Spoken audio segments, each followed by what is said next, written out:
Hi gang, it's a different kind of The Joy of Football podcast this week because we've got Martin Tyler's letter from the Gantry, of course. And we've got one name, which is a goal-scoring segment where we have our opinion, and a very personal opinion, on the greatest goal scorers from each decade going back to the 1950s. And the important thing is it's natural goal scorers. So Yeah, we're it's looking... not just the stats. Yeah, we're looking at the Jermaine Defoes and the Robbie Fowlers. And the Callum Wilsons. As well as the Pelés and the Greaveses and the Rushes and the Shearers and the Henry. We're looking at them all. Stay where you are. But Ronaldo and Messi do get a mention. The Joy of Football podcast. With me, Neil Barnett.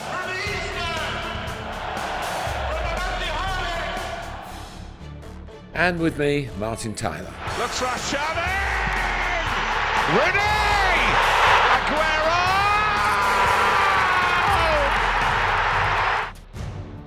The Joy of Football.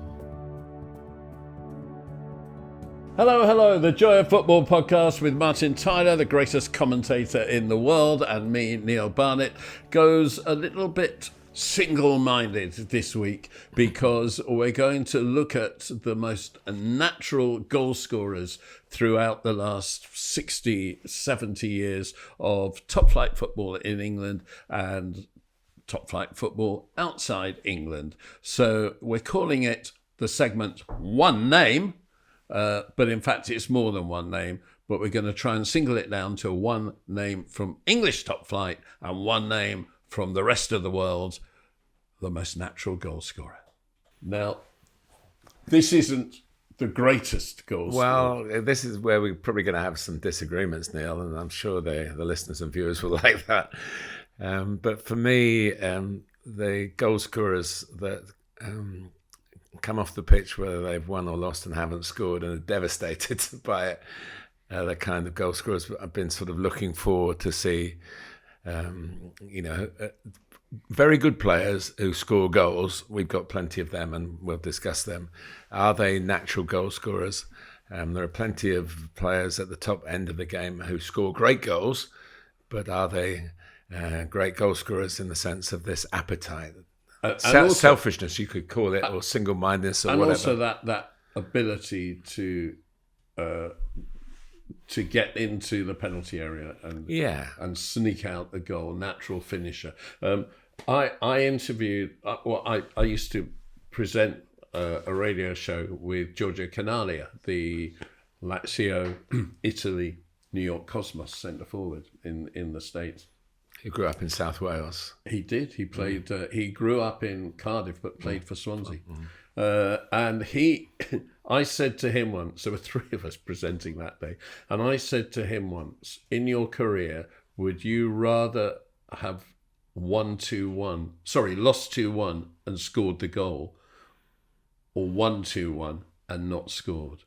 And he said, no contest. I'd rather have lost 2-1 and scored the goal.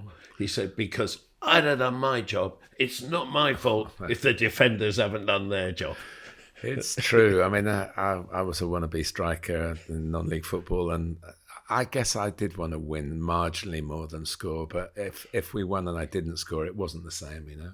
Right. Well, what we're going to do, we're going to go through the decades, starting with the 1950s, because that's when Martin was reaching his prime as a football supporter. I was really reaching my prime in the 60s. And we're going to talk about the most natural goal scorers right up to the modern day. So let's start with the 1950s. Well, you're going to claim him, but I saw him in the 1950s. That's Jimmy Greaves. I saw him score a goal in the 50s, but I don't remember. Yeah.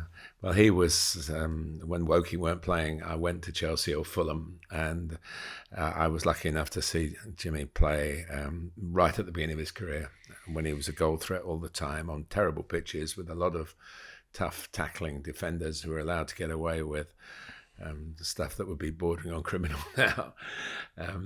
But he just, talk about the natural. I mean, and he was so unflustered. He would literally pass the ball into the net rather than smash it into the net. I think it's important to say that he's probably got the best ratio of goals per game of any England player. who's played substantially for England. He got 44 goals in 57 matches for England. I mean, and never took a penalty. Never, and I've was said on, this he was before. on penalties. He told me that he was on penalties for about 50 of the games, and England never got one because in those days you didn't. I think it was 357 goals in the top flight, which went through from the late 50s to the 60s and through into the early 70s as well. And he scored on every debut. Yeah, it was just brilliant. And I was so lucky to work with him on the St. Greavesy because I learnt a lot about him as a person as well. He was very bright off the field as well as on it.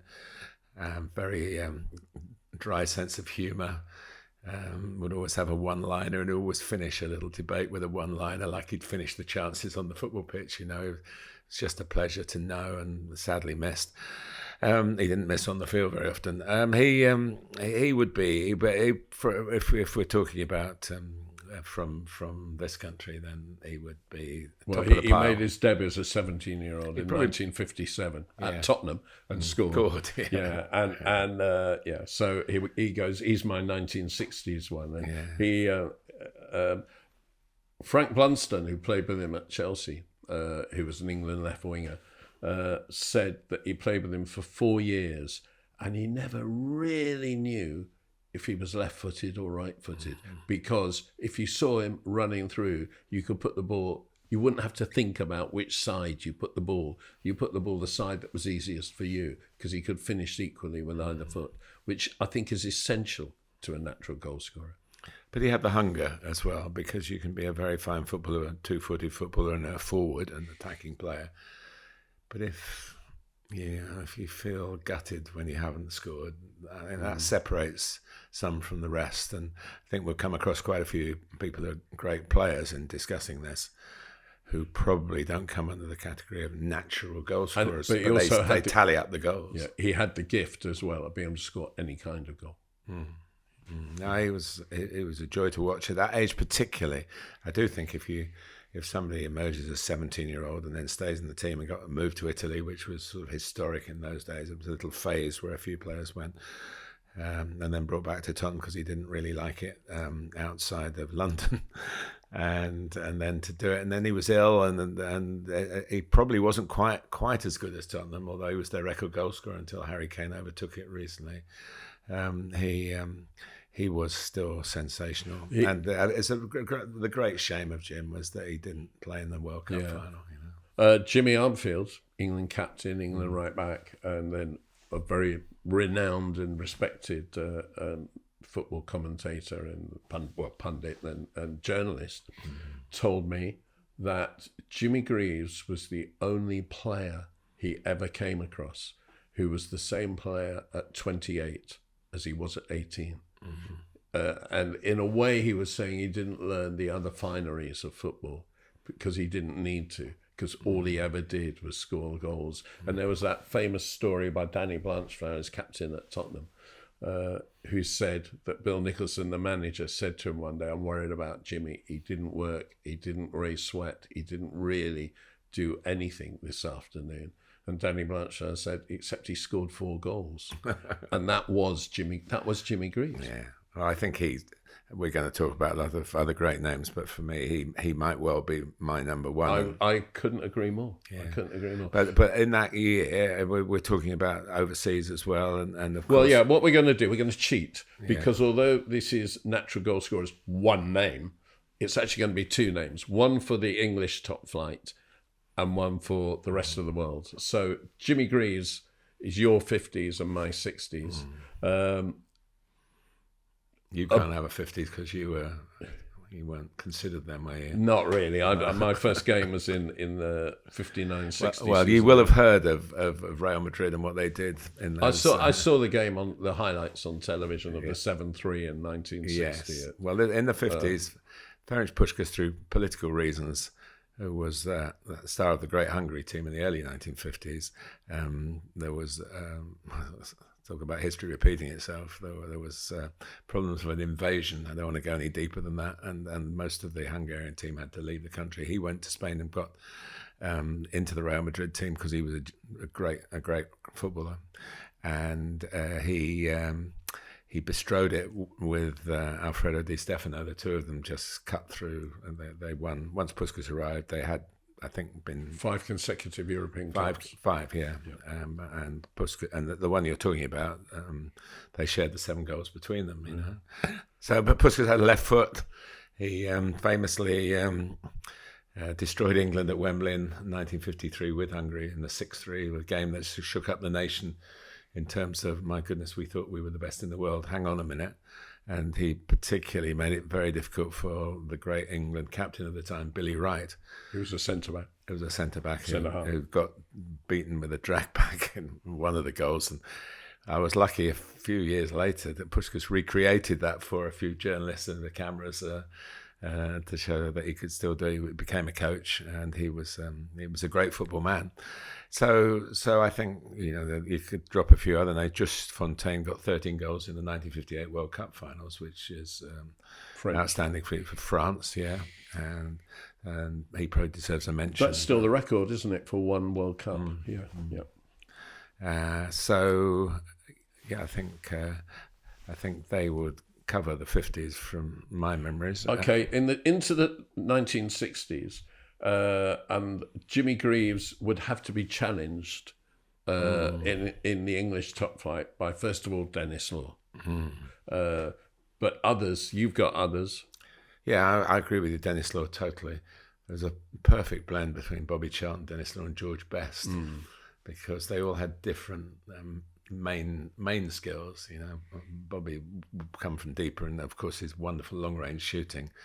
He can glide past people. George just mesmerised opponents, but still had the capacity to finish off the chances he often created for himself. I mean, people forget now that George Best, Bobby Charlton started on the left wing and went into central midfield. George Best started on the left wing, but actually, as United kind of hit injury troubles and deteriorated a little bit, they finished up putting him up front because he was their best goal scorer. Yeah, well, Dennis was injured for a period as well, wasn't he? But he was European Footballer of the Year, Dennis Law, and we rightly waxed lyrical about him a couple of weeks ago in his memory, really. But he was the penalty area powerhouse, you know, and he would bicycle kicks, one-touch finishes, really explosive player in the box, and he did want to score goals all the time, and his tally and ratio of goals to games is very good. And he was really the first one I remember with a signature goal celebration of the one arm in the air. Yeah, and we saw plenty of it. But also around at the time. Decade, Roger Hunt, who played in the World Cup, did he not score a goal all the way through the finals? No, he scored 2 against France in the third group game. Yeah, he was the workhorse for England. He was for Liverpool. He was always going to play. He was what Alf Ramsey wanted from a forward, and Jeff Hurst got in for Jimmy Greaves. Yeah. So when the final came out, and they sort of, because Jeff had scored goals into the quarter final and set up a goal in the semi-final as well, that it was that Roger would have been the one left out. But Roger, I believe Roger was always going to play. He got over, I think 286 goals, something like that for Liverpool, and he was a forager. You know, strong, square-shouldered man, but he would play for the team. But he knew where the goal was, and I was lucky to go on a tour with him at the end of his career, and certainly I didn't have a career, but I played up front with him in a couple of games, and we played one game and we were 3-2 down. This is 1981. We were 3-2 down, and he scored twice in injury time, and he really relished it. It was obviously a game of very low standard, but he'd done us a huge favour by coming on the tour with us. But I'll never forget the excitement, because he would have loved to have scored in the World Cup final. That kind of, if your only regret in life is that you didn't score in the World Cup final when you played in it, it's not too bad, is it? A great guy and great company, and another with a wonderful sense of humour as well. So for me, he deserves a big mention. And Everton, of course, had Alec Young, and they won a lot with him up. The Golden Vision. The Golden Vision, they called him. Another Scotsman. Yeah. At centre forward. Greaves, Law, Hunt, Young. Anyone else? And who are we going for? It's Greaves again. Well, it is. I mean, I still, whatever the quote about same at 18 and 20, I don't think he was quite the same because of the illness. I think it was just marginally down a little bit. He had jaundice when he was about, I think the year before the World Cup, 65. Yeah, it was just, it's obviously a viral disease. It's one of the worst things you can have as a footballer, really. I always remember a match of the day. I never saw it.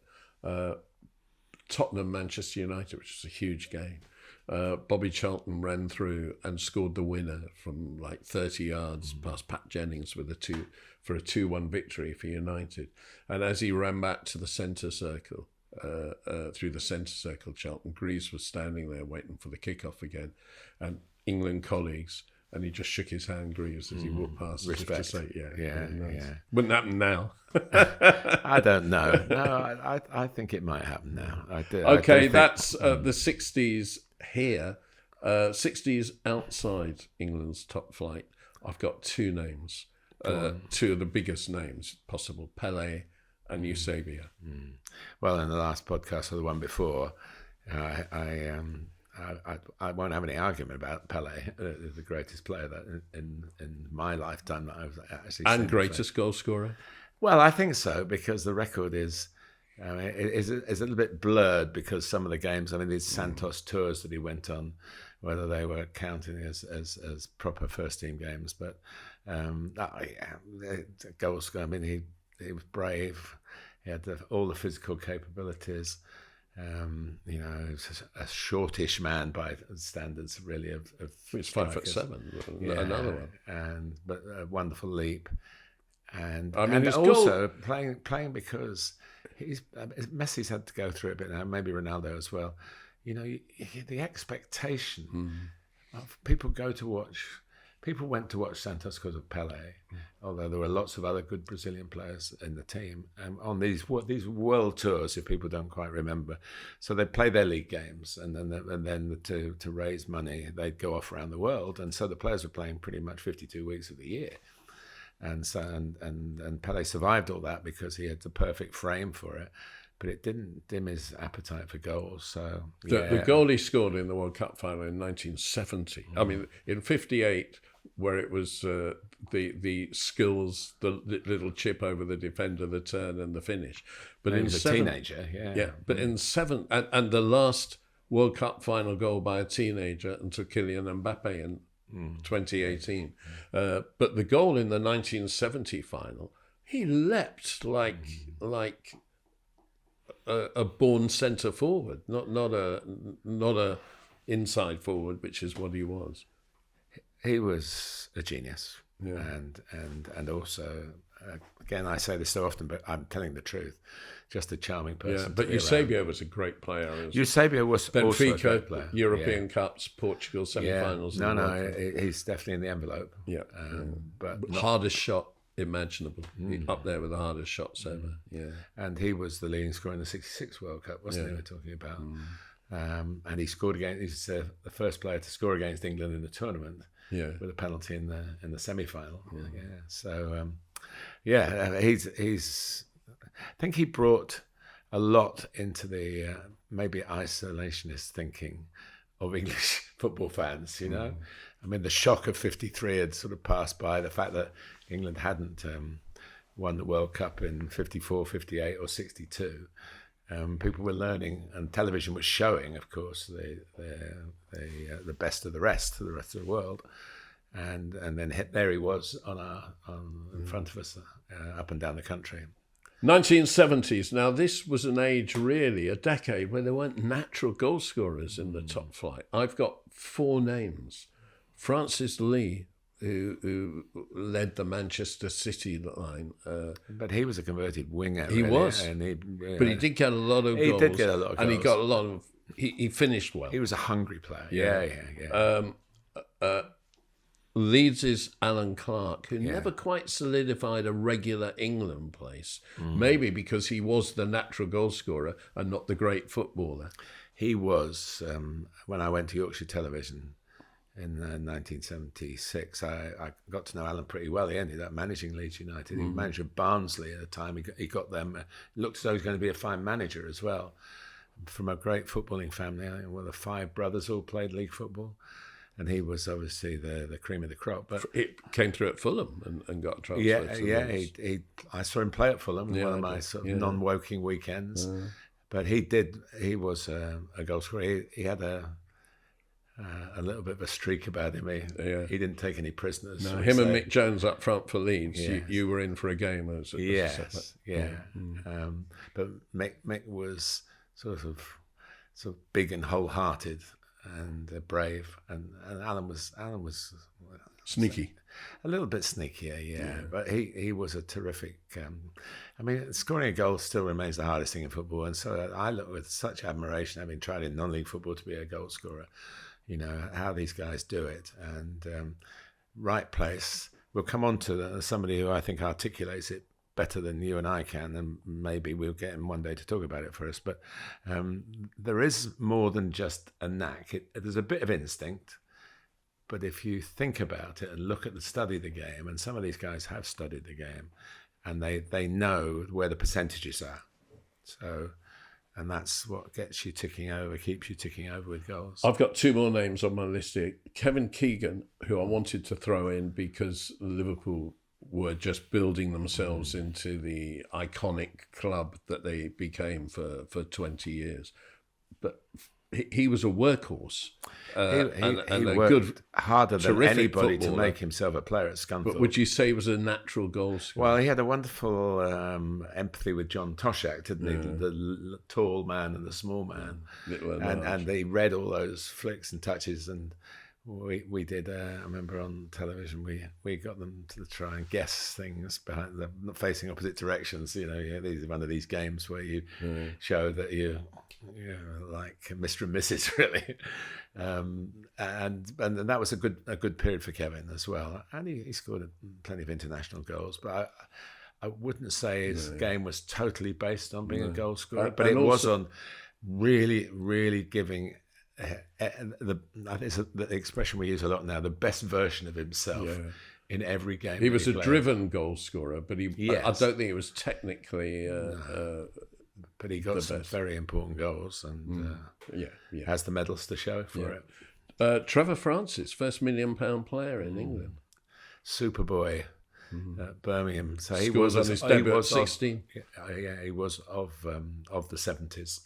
Really, although of course his career went in the 80s, but won the European Cup with Nottingham Forest. Yes, and became it's 2 sides of this story: whether he was the first £1 million player or the first 999.9 pence player. But Trevor was he was a thoughtful man, a thoughtful footballer. And so he would be working out his game, and there are obviously instinctive things that happened.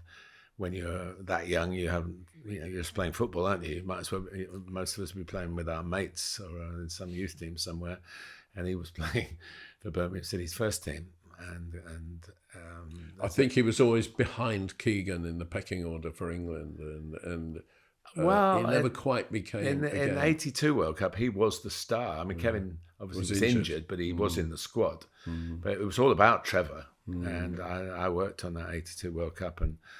Trevor's family were out there, and we had shots. I remember the first game was against France, and we sat. We got this is much easier these days than then.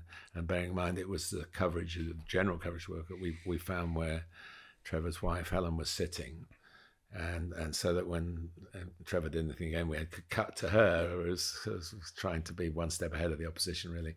But he was that figure. But that's gone into the 80s now. But just I'm going a glittering career that went on into his 40s. I'm going for Alan Clark, slightly ahead of Francis Lee.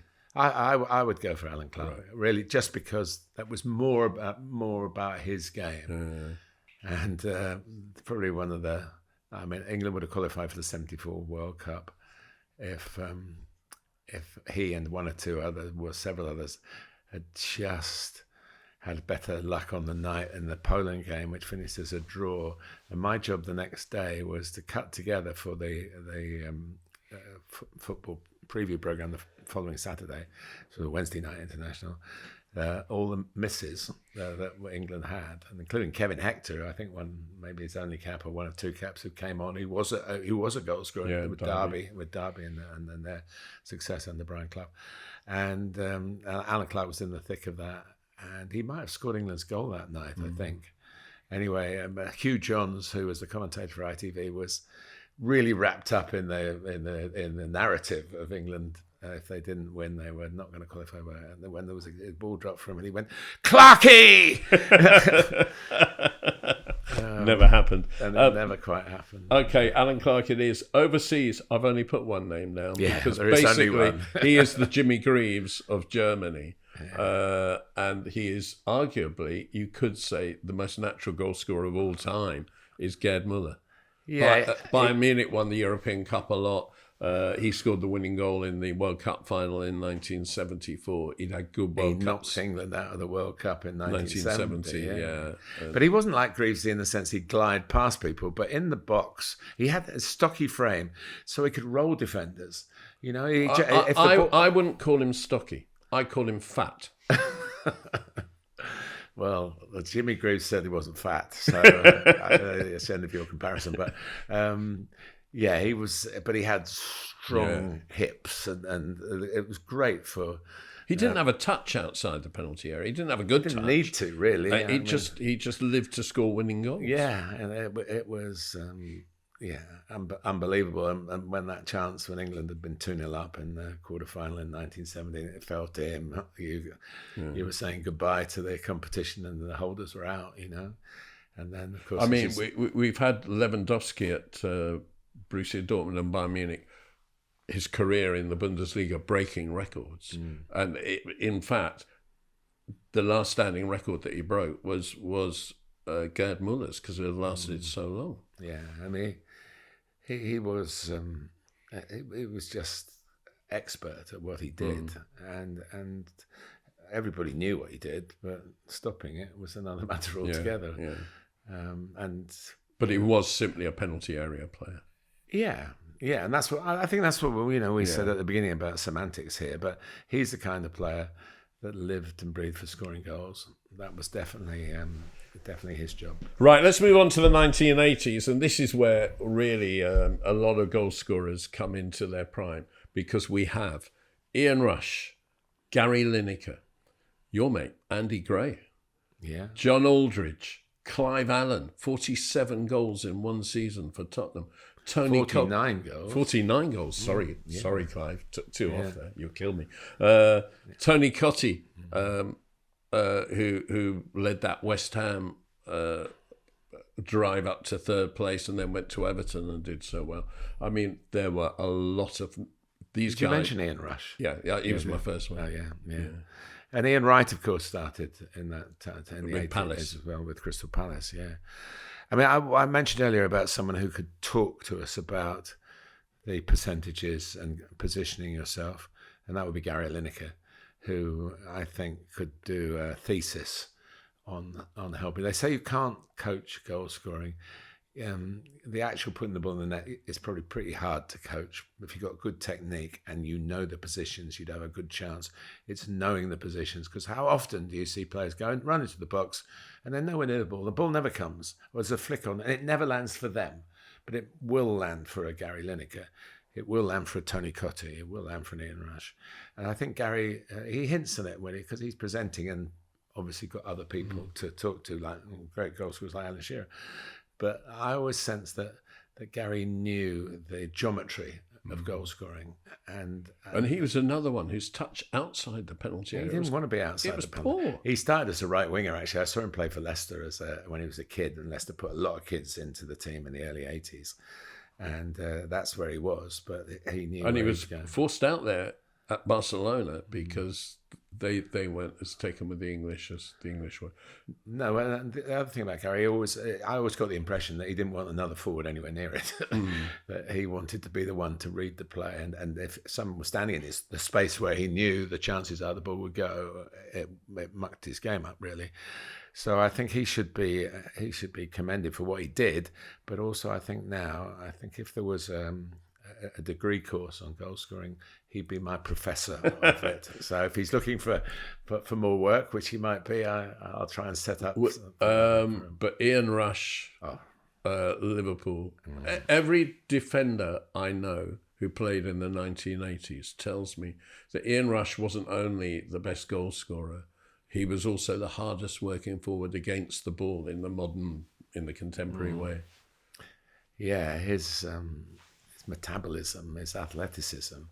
I mean, obviously, there's not a spare ounce of fat on him. And I think even now, he's just blessed with one of those. Would he have scored as many goals without Kenny Dalglish? Well, no, I'm sure not, but he would have scored plenty. I mean, I was born in Chester, and I they were my league team. And now, obviously, they're not in the league anymore, but when Woking were non-league and still are. But so when Chester were in the Football League, that was sort of the only team that I probably followed with some of my family up north. I went to see a few games. I saw Rushy play for Chester. And you wouldn't have thought, he ran all over the place, but he wasn't in a very good team. And obviously Liverpool saw the potential that, if to use David Pleat's mantra again, that if you've got a 10 out of 10 quality, sign them. And Rushy had 10 out of 10 for athletic running ability and could score some goals. But the running ability was what Liverpool saw. And then, put him in a team of an all-star team, really. And he was a star. He became a star, modest, understated as a person. He never did it abroad when he went to Italy. Gary Lineker did do it abroad more so when he went to Barcelona. Yeah, but Ian had one. Yeah, I mean, I think there's more to it. Jimmy Greaves didn't do it abroad. No. Well, he did. He got 9 goals in 12 games in the most defensive period of Milan. He just didn't enjoy it and wanted to come home. I think there's a bit of that, and in the time that most... But the one who really did it, I mean, Trevor Francis did okay abroad, but Kevin Keegan was the one who did the best, probably, in the Bundesliga. Trevor did very well. He's very well thought of in Italy. Can we just mention the others in this decade? That Andy Gray, John Aldridge, Clive Allen, Tony Cottee.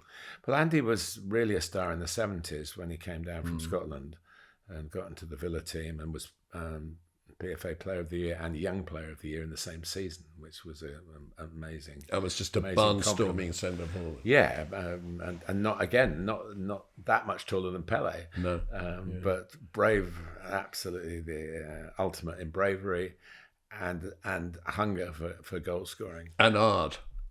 Yeah, but in a thoughtful way, and he could terrorise defenders. It was in I'm trying to think. It was early 80s when he played this marvellous game for Everton against Bayern Munich that got them through in Europe, and they were a goal down at half time, I think, in the second leg after a goalless away leg, and he just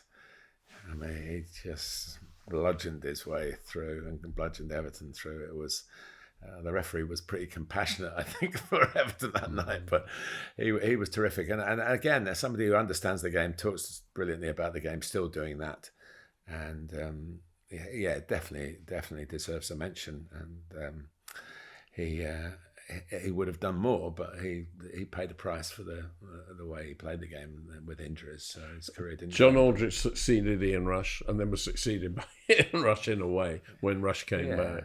But John Aldridge did well for Liverpool. Yeah. John, definitely a goal scorer. Yeah. Definitely somebody who scored goals elsewhere. Yeah. And found himself with for him a dream come true to get to that Liverpool team, and he didn't waste the opportunity. Clive Allen, in a way, was the ultimate goal scorer. No pace, no special ability other than right foot, left foot, header, score a goal. He had what Gary Lineker has. They were contemporaries. He was, and he lived on goals. I mean, if there was. Now with VAR, he'd be infuriated with. I'm sure some of his goals might get chalked off. I think in some ways, I mean, I can understand Shearer or Lineker getting it in the 80s, but in some ways, I'd go for Clive Allen. Clive Allen and Tony Cottee are very similar for me. If you added up the distance from the goals that they scored, it wouldn't be as far out as some of the other players we've mentioned for sure. But that's where every goal counts one. And I've always thought that sometimes just being there, pouncing on a loose ball, you've got there, you've read the situation. Yeah. It's as satisfying as banging one in. Natural. Which one are you going for? The natural? It's a tough call. This is the hardest one. I think I'd love to talk about it to Gary Lineker, but I think maybe he and I would come to the conclusion that Ian Rush was the one. I might go for Clive Allen, Well, yeah. Right. I've got two names outside the top flight of England in the 80s. Diego Maradona and Marco van Basten. Well, Marco van Basten is probably my favourite all-time player, really, because he was the perfect centre-forward. But he was also a great goal scorer. Yeah, he was, and he worked so hard for the team as well. And he was another one that was brutalised out of the game too soon. The story I always tell about, I covered a game between Foggia, who weren't very good, and Milan.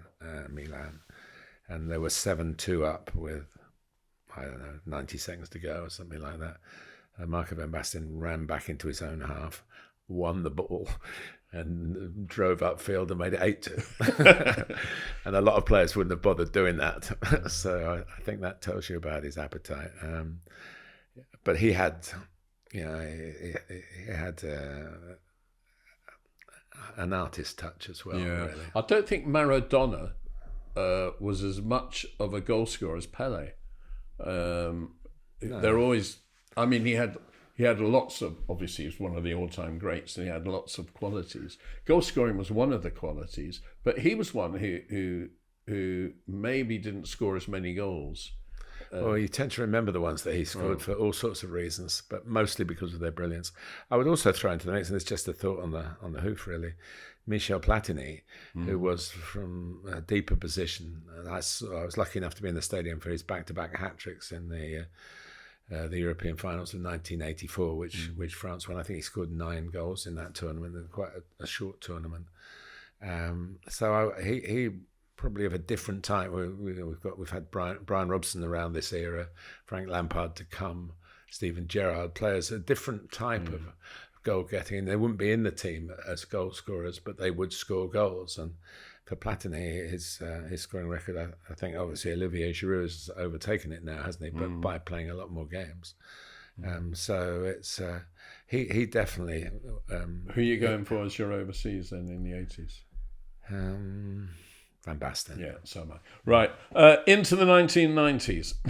Alan Shearer, Robbie Fowler, Ian Wright, Andy Cole, Dwight York, Ole Gunnar Solskjaer. Yes, good. I mean, I think I'm second to nobody in my admiration of Alan Shearer. He did it from I don't know, maybe 2 or 3 seasons on one knee, really. That was later. No, he had knee injuries. He had knee operations during the 90s. Yeah, but in 97 was the big injury that he changed his game. He was regularly getting 30 goals a season in the Premier League. 3 years running, I think. Yeah, and I think he, but one he got to 30 and had an operation straight afterwards, if memory serves me right, during the season. But he got to 30. He counted. We used to tease Alan about counting the goals that he scored in the backyard with his kids. So he's definitely in the envelope. Ruud Gullit, who he fell out. They fell out when Ruud Gullit was manager of Newcastle.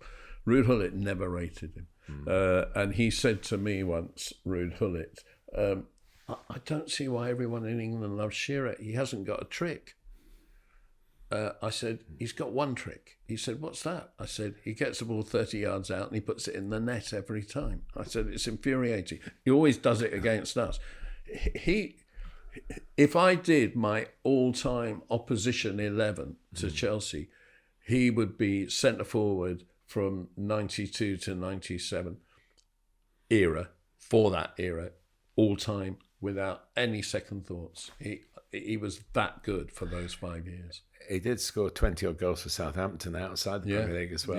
Yeah. 91 then to 97. Yeah, he was phenomenal. I would say, and I probably said this on this podcast, because it's one of the things that's my little, I trot out when asked questions, is the 3 great things of the Premier League era have been Arsenal being the Invincibles, Leicester City the 5,000 to 1 outsiders, and Alan Shearer scoring 260 goals.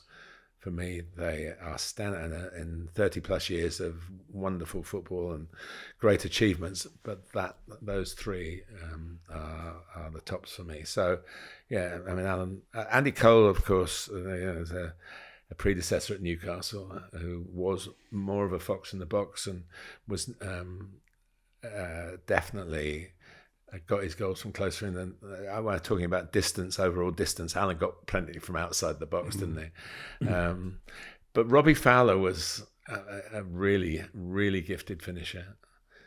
Absolutely, in a way, perhaps closer to Jimmy Greaves. I agree with that. Yeah. I agree with that. And Ian Wright. I mean. Well, maybe get on to Wright in the 90s, but we are in the 90s now. We are in the 90s. Yeah, I'm losing track. I mean, that's Ian the trouble Wright when you get to my Arsenal. age. Yeah. I'm still in the 70s, only just. It's and Solskjaer. Solskjaer is interesting in that he became really the first really good natural goal scorer who was a born substitute. Because natural goal scorers went out of fashion. You had to have more to your game. That's an interesting thought, but he's definitely a natural goal scorer. I did the 4 when he came on a sub at Nottingham Forest. And like in the blink of an eye, he'd got a hat-trick, and then he was running around with 4 on his fingers. And unbelievable sense of conversion rate. That's probably what these days we could have measured all these players now if they were with their conversion rate, which is, I don't know, the data sometimes drives you mad. You must have heard Ange Postecoglou the other day. I thought you'd been leaping in the air, punching the air. He said, what is the point of an assist? It might hit someone's backside on the halfway line and falls for somebody who runs through and scores. You've been voicing that ambition on this podcast. I know. A load of garbage. Yeah. Absolute load of garbage. Yeah. We need one name. Do we? Yeah. From the 90s. Oh, that's really difficult because for different reasons I would go for Shearer and Fowler for different reasons.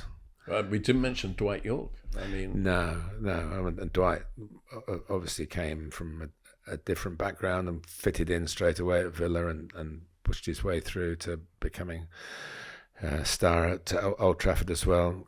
Great company, great fun guy.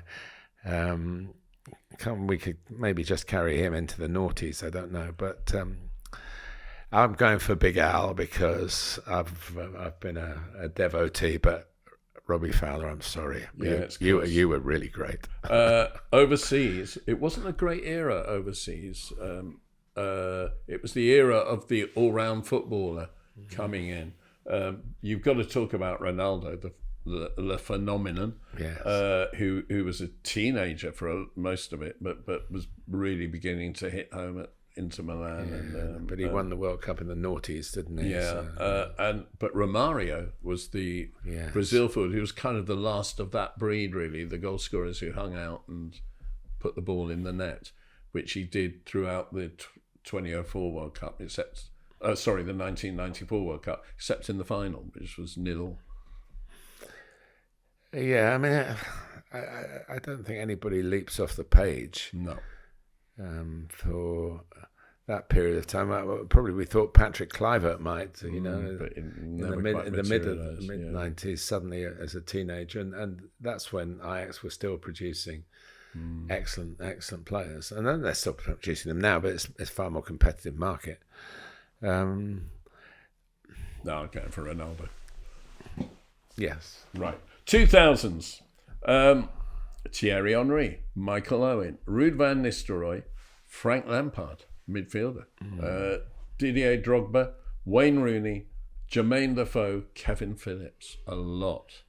Yeah, it's interesting. Kevin. I suggested Kevin Phillips because when he had at his prime, he was, I suppose if Niall Quinn was the John Toshak and Kevin Phillips was the Kevin Keegan, really, in that kind of big man, little man arrangement, which worked so well for a relatively short period of time.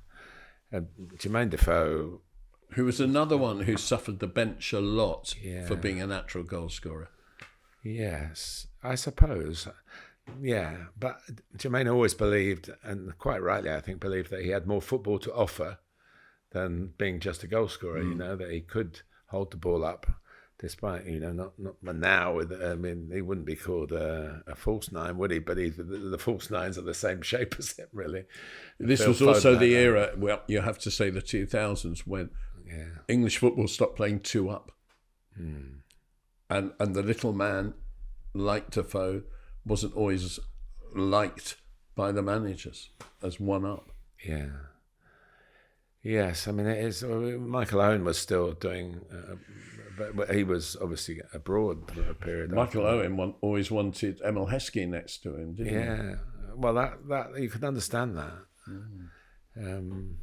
But I think we've got to get this out of the way now that Lionel Messi and Cristiano Ronaldo started in the noughties, and they're still going now. So I don't think we need to talk about any other foreign players in any great depth. But sorry, Neil, just to finish, Ronaldo comes into our Hungary, your Kinalia example. Yeah. He's devastated when he doesn't score, even now, and then in the Euros we saw last summer. And he cries when he misses a penalty. Well, yeah, because that's another one. That's one that's got away, And that's not being a crybaby. That is just being a hungry.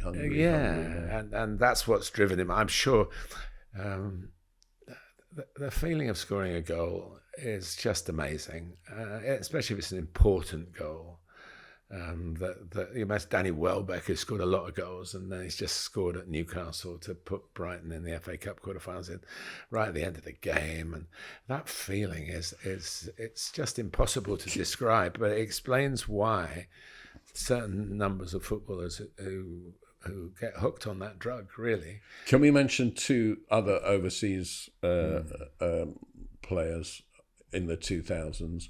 In Serie A, Pippo Inzaghi, who scored the 2 goals in the Champions League final, 2007 against Liverpool. I think both set up by Kaká. And Samuel Eto'o, who led Barcelona for much of the 2000s. And scored in the 2006 final against Arsenal. And played in the 2009 final. For Barcelona against Manchester United, but Pep didn't like him and got rid of him, and he went to Inter Milan and won the 2010 final with Inter Milan with Jose Mourinho. Yeah, Eto'o came to Chelsea in his latter years in 2013-14, and I still think had the best movement of any forward I've ever seen. Such an intelligent footballer, but. I put him in there. Ruud van Nistelrooy. We talked about him. We haven't talked about him. We mentioned him. I mean, he was 150 goals for Man United, I think. Yeah, in 3 seasons, was it? A little bit more, but he was injured because he was supposed to come a year earlier, wasn't he? Got injured. But they were seasons. He didn't win the league much. They were pretty blank seasons. He won it in his first season. I'm not sure he won it again for Man U. But definitely he fits the description, doesn't he, that we're talking about? Michael Owen, Thierry Henry, Frank Lampard, who he was described to me by Bobby Tamling, who was the previous record goal scorer for Chelsea, as a midfielder who, when he crossed the halfway line, started thinking like a forward, not like a midfielder. Yeah, I think that's a very good description, because he definitely should be. I mean, his goals tally is incredible, really. And Steven Gerrard a bit different, but he always. I mean, his goal scoring's it's 50 odd behind. It's a long way. Yeah. No contest. And the other thing was Frank Arneson, the scout and academy director type person, said he'd never tell a young player who was a midfielder to watch Frank Lampard, because there is no one else in the world ever who has got the defensive skills, the creative skills, and scores 20 goals a season. No. Brian Robson was a good forerunner to that. He did most of those things, but Frank really in the limelight in the Premier League, and is recognised, and what a good job he's doing in his latest Tilton management. In the playoffs. Who are we going for? Henry, Owen, Van Nistelrooy, Lampard, Drogba, Drogba and Rooney we haven't discussed. Defoe and Phillips. I mean, Rooney went on well into the 2010s as well. I mean, when he was just a fantastic footballer, he could do pretty much everything. He would get tap-ins, and he would get brilliant solo goals, overhead kicks, 25-yarders. I don't know. I know Wayne a little bit. I don't know that he was desperate to score the goal. He wasn't a natural goal scorer in the same way. He was a footballer who scored goals. Yeah, but scored lots and lots of goals. I mean, it was certainly high on his skill list, and the numbers show it. Absolutely show it. So he deserves a special mention too. Henri, Drogba. Henri was a winger who became. I think he wanted to score. I think goals meant a lot to him, and some brilliant ones too. At a time where you're talking about not only one forward, I mean, he was two forwards. Yeah, because Bergkamp really played up with him and just off him. Yeah, but I meant Thierry himself works as basic two forward. He could snatch a goal, but he could run from his own half, and did from time to time to score a goal. Drogba was the one who encapsulated the centre forward and the player who played off him as one person. And he did both jobs. But if I was going to go for my natural goal scorer in the 2000s, I mean, a little bit of me wants to go for Defoe as the absolute natural goal scorer. Listen, but I'd probably go for Henri. I'd go for Defoe, because I think he was on the field to win the game, and the others were all fine. And Michael Owen sort of was half the 90. I was at 98 when he really broke through. In 2002 World Cup so he sort of overlaps a little bit, and we shouldn't forget the excitement that he brought to the game. Although he was probably more concerned about being somebody who could afford to own horses. I commentate on Michael's dad, actually, Terry, who was playing for, I think, Rochdale, and scored a couple of goals back for Yorkshire Television in either the early 80s or the late 70s. So Michael was a bit slimmer. He was good Muller-like was Terry Owen. Messi, Ronaldo, Inzaghi, Eto'o. I'm going to go Messi in the 2000s, because I think Cristiano didn't really get going to quite the same level until after that. I might go for him in the. I've never split him, and people ask me about it all the time, so I have to go for both or none. All right. Because it just fuels an argument. But I mean, Cristiano has pulled away in the goal scoring stakes recently, hasn't he? 20 teenies. We've got in the Premier League Sergio Aguero, Harry Kane, Jamie Vardy, Diego Costa, Mohamed Salah, Luis Suarez, Glenn Murray, and still Jermaine Defoe. Yes. Glenn Murray's nice to mention, because he's come from a humble stock in terms of football, lower divisions, and then ended up being a player who could score goals at the highest level, always believing that he could do that, but with managers who didn't believe he could do it.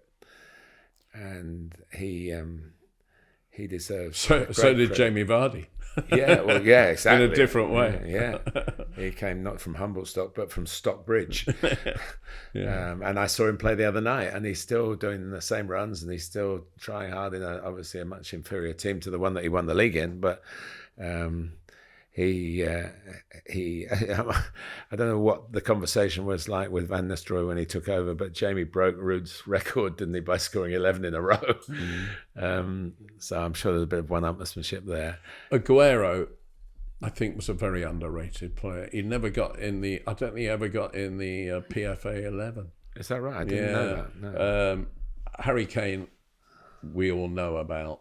And Mohamed Salah isn't talked about enough in that level, and we could have Suarez both in the Premier League 11, natural goal scorer, and in the overseas. What about Sadio Mane? He was in the tens, wasn't he? Yeah. I mean, again, a player who sort of I don't know. He didn't. He probably suffered a little bit in publicity with Mo Salah. They said that there was a bit of a rivalry between the two. We never really got to the bottom of that. But I thought he was definitely something. When they played Spurs, I wrote Kane and Mane as a likely matchup for winning the match. But I think Harry did it game in, game out. Definitely able to play outside the penalty area as well. If you judge it by trophies won, he's nowhere near. But if you judge it by goals scored, he's right up there. And obviously, I've got a special attachment to Sergio for that moment. I think I'm going to go with Aguero of that lot. I think his goals. I mean, I think a natural goal scorer isn't just someone who gets the goals. It's someone who gets the big goals at the right time. And he got them in bundles as well, didn't he? What I would say is about his goal scoring ability, that when that moment happened in 2012, as soon as he took a touch, I knew he'd score. And that sort of watching certain players, you'd be going, is he, could he, will he?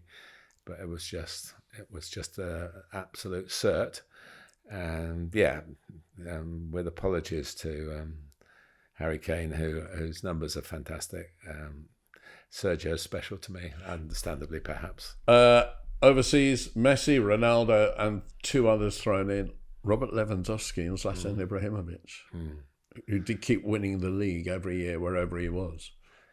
Yes, and Lewandowski is the type of player we've been talking about. He's the Gerd Muller of his generation, but probably a bit more outside the penalty area. He scored quite a few long-range goals. But he became more of a footballer as he got older, which is why he's gone on for so long. But he was just that natural goal scorer. He was, yes.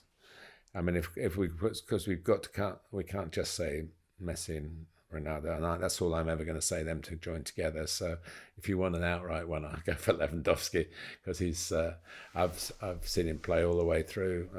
Obviously he worked his way through Dortmund to Bayern and then Barcelona, and this has never stopped scoring, really. It's a shame his international record isn't quite so good, but then Poland are not necessarily in the forefront of world football matches. I definitely went for Messi in the 2000s. I'm going for Cristiano in the teenies, because of all those Champions League. But I'm waiting for the Messi Ronaldo podcast to come out. Messi can sit where you're sitting. Cristiano can sit here. Okay, so we'll finish with this decade. And in the Premier League, we've got Erling Haaland, Mohamed Salah, and you want to throw in? Callum Wilson as a natural player in front of goal. Unfortunately, we'll never quite know how good because of the injuries. But I promise you, as a commentator, there are players that you sort of... Callum's one of those, he's not easy to spot, especially in the old days when they didn't have the patch on the back of the shirts. He darts in, he's there, then he's not, and that's how he gets goals. He got one, actually, I was commentating on the game at Birmingham. He got one of the strangest goals he probably ever scored, where his own player... Will Osula cleared the ball unintentionally off the line rather than put it 180 degrees away from where he should have put it. But Callum was there. Nobody else would have thought that was going to happen, but the ball was still alive. He was there. So I'm a big fan of his, because I do think he must be a pest to play against. I mean, you can't take your eye off him for a moment. So he definitely gets a mention. But I mean, Salah's got better and better and better. Erling Haaland is already smashing records. I'm just really enjoying the way Salah's playing at the moment. But if you had to pick somebody to... I don't know. I sort of thought this, how are we going to divvy this? If you had to pick someone to score a goal for your life out of Salah and Haaland, I think I'd pick Salah. Interesting. Yeah. But if he wasn't available, Erling, I'm sorry if I offended you. I'd have a tie between those two. I would. Yeah. And abroad, or not abroad, outside of Premier League, I'll put down Kylian Mbappe, Vinicius, 2 from Real Madrid. Yeah, but you're his mate, so And Karim messages. And in fact, all 3 are Real Madrid, because from 2018, when Ronaldo left Real Madrid, Karim Benzema stood up. He's certainly so. Well, we haven't mentioned Gareth Bale, of course, who scored lots of fantastic goals as well. And but Benzema suddenly became the focal point, and he didn't let Real Madrid down in any game. I did a lot of those games. Some sensational goals. Yeah. And every goals at the timing of the strike or the header, but the timing in the match, winning goals, saving goals, fantastic. Really to see somebody do that so late in their career. Cool, he went out on a high, didn't he? My goodness me. With Mbappe, I think people forget that he burst upon the scene at Monaco in a front 2, in a team playing 4-4-2. He was up front with Falcao.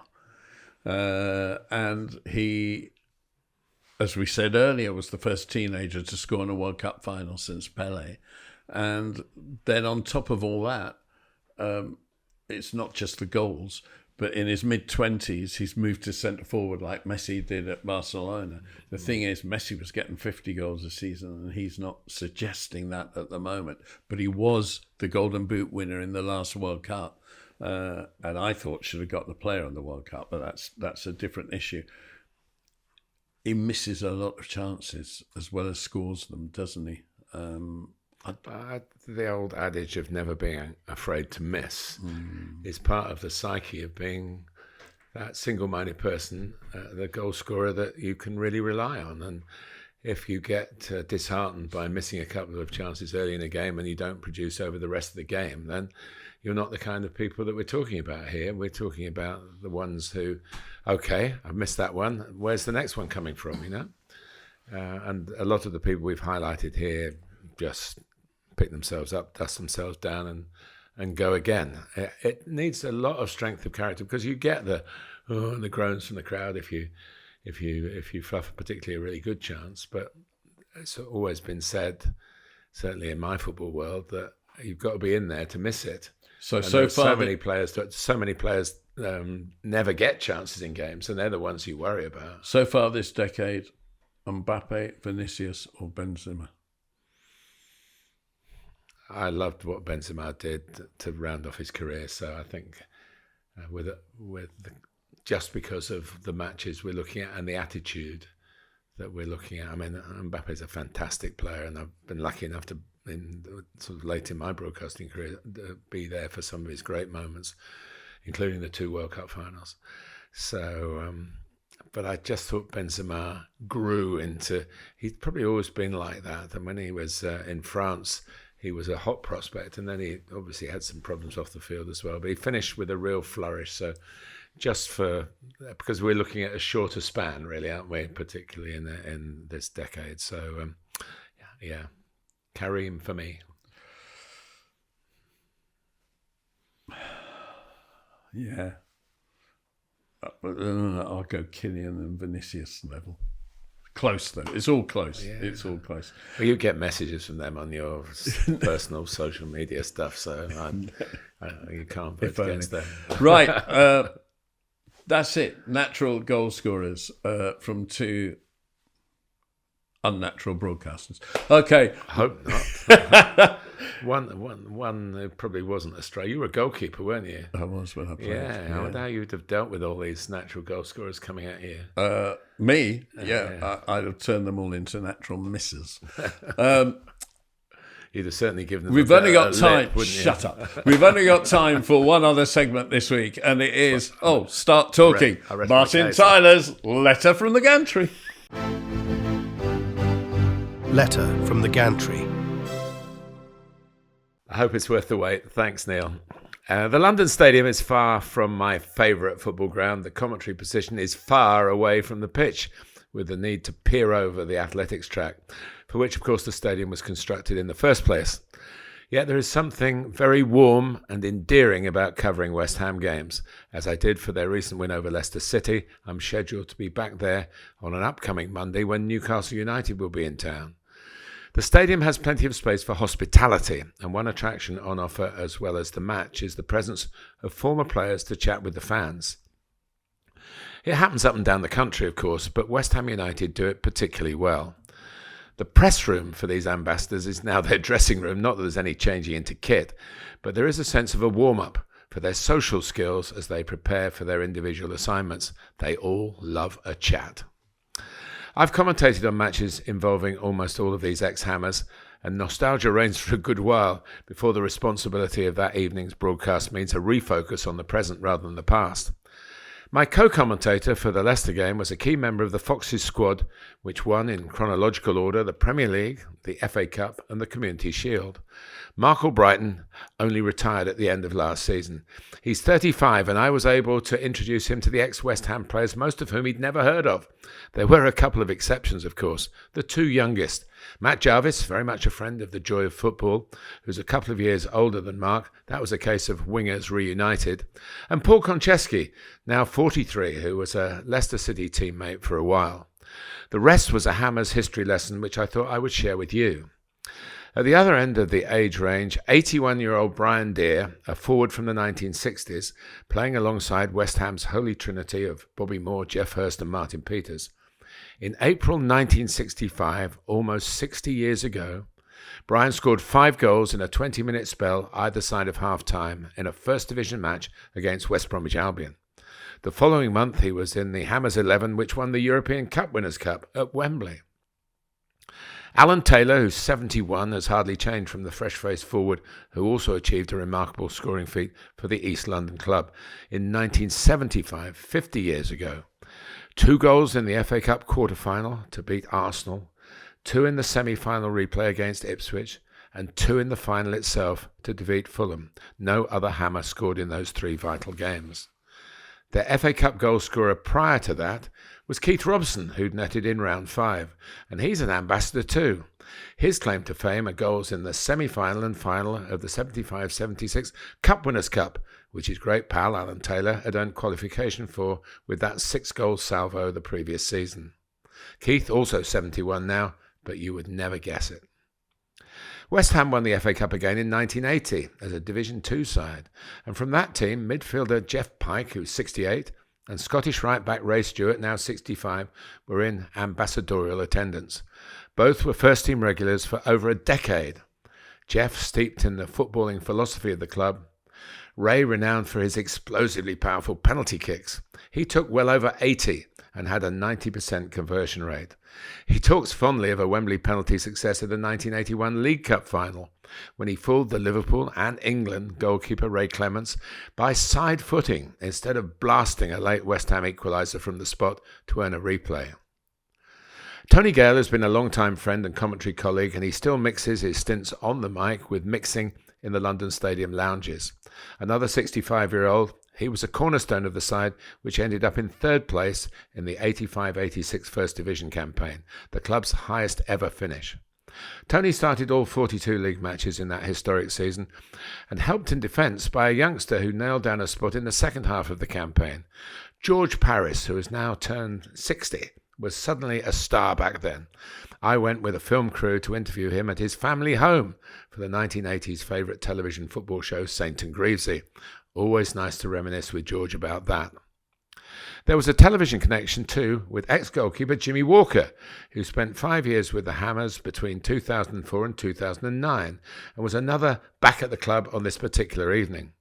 He earned instant adulation early in his time with the Hammers with a penalty save in a League Cup tie at Chelsea at the away end, and from none other than Frank Lampard, who of course had history with West Ham. A while after the occasion, I found some coverage of Jimmy's big moment, and he can now relive it at his leisure. Other faces from the West Ham story also on duty: Alan Dickens, who was a regular in midfield in that 3rd place team, the always cheerful former left-back Rufus Brevitt, and Mark Robson, now the elite under-21 coach at the club, who worked with the first team last season under David Moyes. They all made a mark as players for West Ham. As an ambassadorial team, they are now winners every week. My favourite story on one of those Go on. Alan Dickens. Alan Dickens came to Chelsea in 1989, so 3 years after coming third with West Ham. Wasn't a success at Chelsea, but he was a good player at West Ham. He was like the Trevor Brookings successor at West Ham. But he had an extraordinary hairline and an extraordinary face. And this sums up football for me. One pre-match, I think it was either the evening before an away game, or it may have been the lunch before a game, the players decided to measure who had the greatest distance of forehead between eyebrows or top of the nose and hairline. And to do it, they used spaghetti from their lunch. And they measured everyone's hairline. This is the Kerry Dixon, Gordon Jury era of Chelsea up front, Kevin Wilson. And Alan Dickens had the greatest length of spaghetti between the top of his nose and the end of his hairline. A point that I think I probably reported in the Matchday programme or somewhere or other as a result. Do you know, Neil, when I go back to West Ham in a couple of Mondays' time, I won't be mentioning that when I see it. If you find Dicko, do that and send him my love. The greatest distance. But you get my point about the sort of fellowship, and brilliant. It's great for the fans to mingle with the players that they used to cheer and want to get to know. But it's great for the players, the ex-players. They have a wonderful time. They meet up. They get their dinner in the press room. The same. We're all in the same line, really.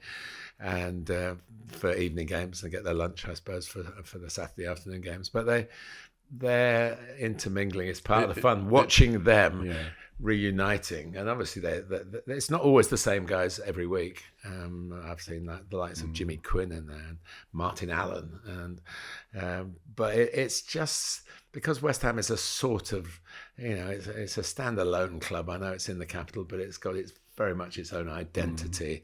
And a lot of the lads were born locally. I mean, Mark Robson, I think, was born not actually in Upton Park, the ground, but in Upton Park, the district, by the ground. And so there's great deal in common. And this time I'm just going a little bit serious for a moment. When people are struggling for finding an identity, keeping an identity, there's a lot of time from finishing a football career of the rest of the life where it can be troublesome. We all know ex-players who've had it in difficult times, and it's a lovely thing. And some football clubs do it outside ambassadorial duties. They invite their ex-players back once a month just to socialise, and stage the event. And it's I love football. I love the game, but I do love the people as well, because there's a collective caring for each other by and large, and it's great to see. There you have it. This is the 49th episode of our podcast, so we're going to hit the half century next week if we survive. From Martin and me, God willing, yes. Leave her out of it. From Martin and me, hopefully I'll see you next week. It's all right. Thanks for watching, listening all the way through to the end. As we said, that's the 49th episode, the 50th next week. Do you know what? I don't even remember my 50th birthday. I remember mine very well, because I was given a trip on the Eurostar for the first time. And also on the train was a former West Ham United footballer. Who? I'll tell you next week.